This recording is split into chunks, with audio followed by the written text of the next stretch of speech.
Hello guys, welcome back to programming with Rana Waqas.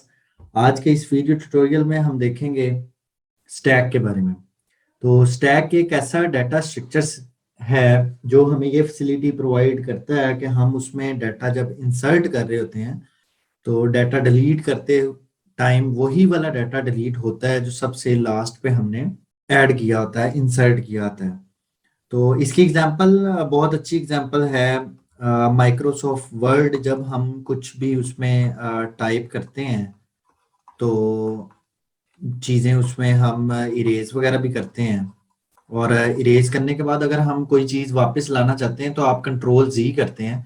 तो control जी करते time वही वाला आपका वर्ड या लेटर वापस आता है जो सबसे एंड पे आपने डिलीट किया होता है।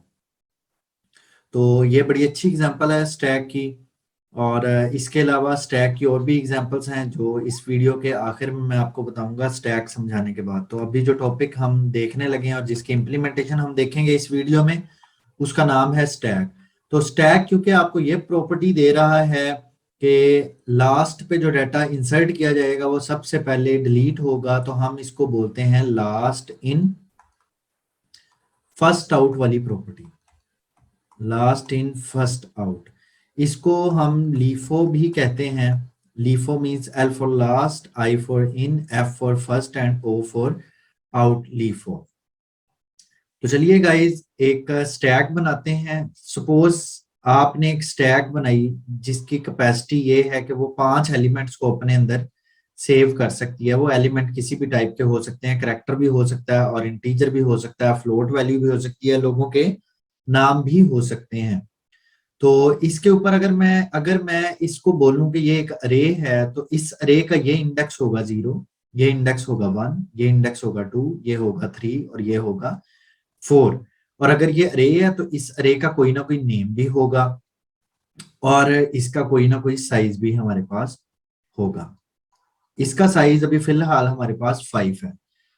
अब अगर मैं इस स्टैक के अंदर डाटा ऐड करवाना शुरू करूं, तो जब भी मैं इस डाटा इसमें ऐड करूंगा तो सबसे पहले वाला डाटा मेरा इस 0 इंडेक्स पे जाएगा।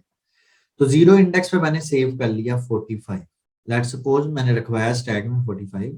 अब जब मैं स्टैक में दोबारा फिर से डाटा ऐड करूंगा तो डाटा वो 50 है, तो वो 50 कहाँ पे स्टोर होना चाहिए? ये 1 वाले इंडेक्स। इसी तरह मैंने कहा 65 है तो वो 65 यहाँ पे स्टोर होगा। मेरे पास एक ऐसा वेरिएबल होना चाहिए जिस वेरिएबल के अंदर वो वाला इंडेक्स स्टोर हो जहां पे मेरा लास्ट एलिमेंट पड़ा है, या स्टैक के केस में हम उसको टॉप एलिमेंट भी कह सकते हैं। तो यहाँ पे देखें भी टॉप एलिमेंट कौन सा वाला 65 है। अगर मैं एक और डाटा ऐड कर दूं तो इस टाइम टॉप वाला एलिमेंट कौन सा है या लास्ट वाला एलिमेंट कौन सा? 200 है। तो इस 200 का इंडेक्स क्या है? मेरे पास 3 है। तो मैं एक वेरिएबल अपने पास बना लूंगा, करंट नाम का सपोज वेरिएबल है, उसके अंदर इस टाइम क्या पड़ा होगा? 3 पड़ा होगा। 3, क्योंकि इस टाइम टॉप पे डाटा 3, 200 मेरे 3 वाले इंडेक्स पे पड़ा है। अगर मैं यहाँ पे क्या तो 49, तो अब मेरा ये करंट के अंदर क्या पड़ा होगा? नंबर करंट के अंदर वो इंडेक्स पड़ा होगा जहां पे मेरा लास्ट वाला डाटा है। तो ये करंट यहाँ पे पॉइंटर के तौर पे काम कर रहा है, मतलब पॉइंट कर रहा है उस इंडेक्स वैल्यू को अपने अंदर स्टोर कर रहा है जहां पे भी लास्ट डाटा हमारे पास पड़ा होता है। तो इस टाइम अगर मैं यहाँ पे देखूं तो ये करंट की वैल्यू गलत है। यहाँ पे करंट की वैल्यू क्या होनी चाहिए? करंट की वैल्यू होनी चाहिए 4, क्योंकि टॉप एलिमेंट 4 वाले इंडेक्स पे पड़ा हुआ है। अगर मैं यहाँ से रिमूव कर दूं, इस 49 को मैं रिमूव कर देता हूँ, 49 को मैंने रिमूव किया, 200 को भी मैंने क्या कर दिया? रिमूव कर दिया। तो ये करंट की जो वैल्यू है ये क्या हो जानी चाहिए? करंट की वैल्यू सोचें क्या हो जानी चाहिए? करंट की वैल्यू 2 हो जानी चाहिए। यहाँ पे करंट 3 4 नहीं होना चाहिए, 2 होना चाहिए, क्योंकि टॉप एलिमेंट कहाँ पे पड़ा है इस टाइम? 2 वाले इंडेक्स पे। तो मान लीजिए यहाँ पे 65 भी नहीं पड़ा तो यहाँ पे 1 वैल्यू होगी करंट की। अगर यहाँ पे 50 भी नहीं है तो करंट की वैल्यू क्या होगी? जहां पे लास्ट एलिमेंट पड़ा 45 पड़ा है तो करंट की वैल्यू होगी 0।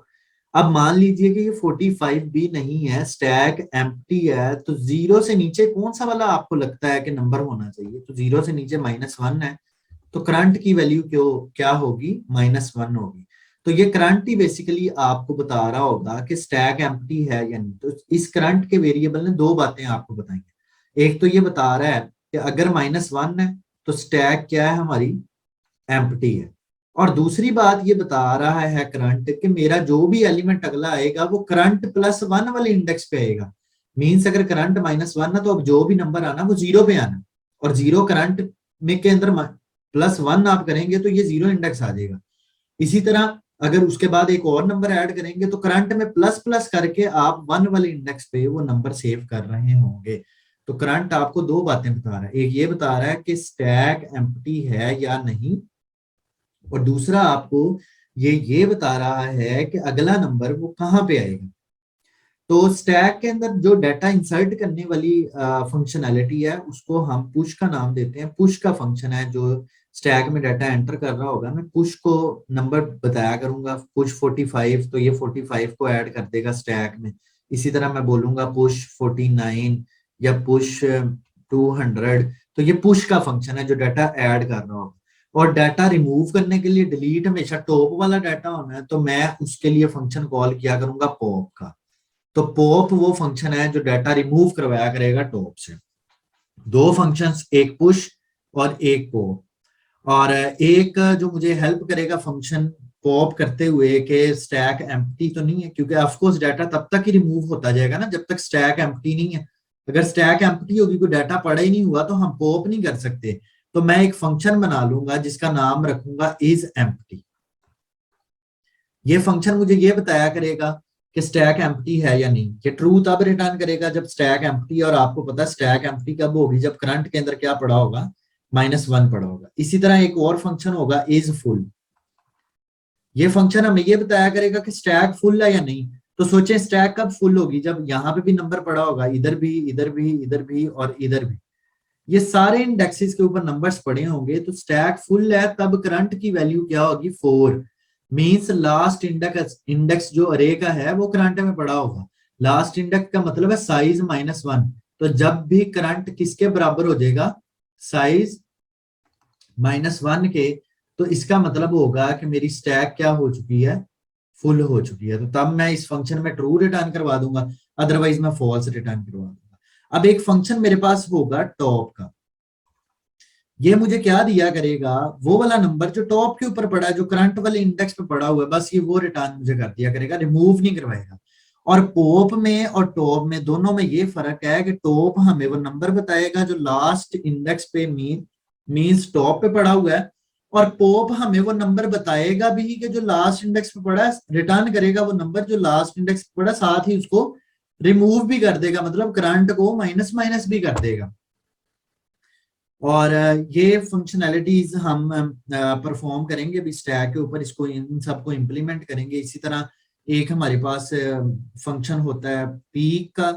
पीक का फंक्शन क्या करता है, मुझसे दो वैल्यूज लेगा, एक मेरे से पूछेगा इंडेक्स और दूसरा मेरे से पूछेगा वैल्यू।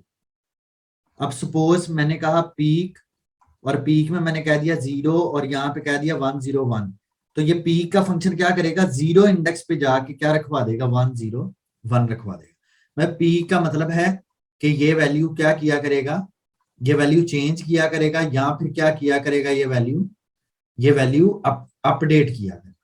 ये अपडेट करने के हमारे काम आएगा, वैल्यू अपडेट किया गया। तो ये फंक्शनैलिटीज है जो हमने अभी स्टैक की क्लास बनाकर सारी इंप्लीमेंट करनी है। और उसके बाद मेन के अंदर हम स्टैक का ऑब्जेक्ट बनाकर कुछ वैल्यूज उसमें रखवाएंगे, और उसके बाद उसको रन करके चेक करेंगे क्या स्टैक ठीक से काम कर रही है या नहीं कर रही। तो उसके बाद इससे अगली आने वाली वीडियो के अंदर स्टैक की मैं कुछ एप्लीकेशंस आपको करवाऊंगा, जिसके अंदर पैरेंथेसिस को पैरेंथेसिस पैरेंथेसिस मींस ये वाली ब्रैकेट्स जो हैं इनको बैलेंस करना चेक करेंगे कि ये बैलेंस्ड है या नहीं है। जिस तरह आप देखें, अगर ये मेरे पास कुछ ब्रैकेट्स लिखी हैं तो क्या ये ठीक ब्रैकेट्स हैं, ये नहीं ठीक ब्रैकेट्स, क्योंकि ये एक एक्स्ट्रा ब्रैकेट लगी है।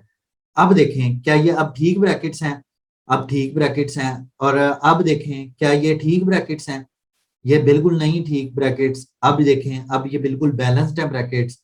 इसी तरह अगर ये मेरे पास यूं ब्रैकेट्स लगी हों तो ये बैलेंस तो हैं लेकिन ये ठीक ब्रैकेट्स नहीं है, ये देखें, क्योंकि ये जो क्लोजिंग ब्रैकेट है ये स्टार्टिंग वाली के बाद आनी चाहिए थी ब्रैकेट, तो ये ठीक नहीं है ब्रैकेट।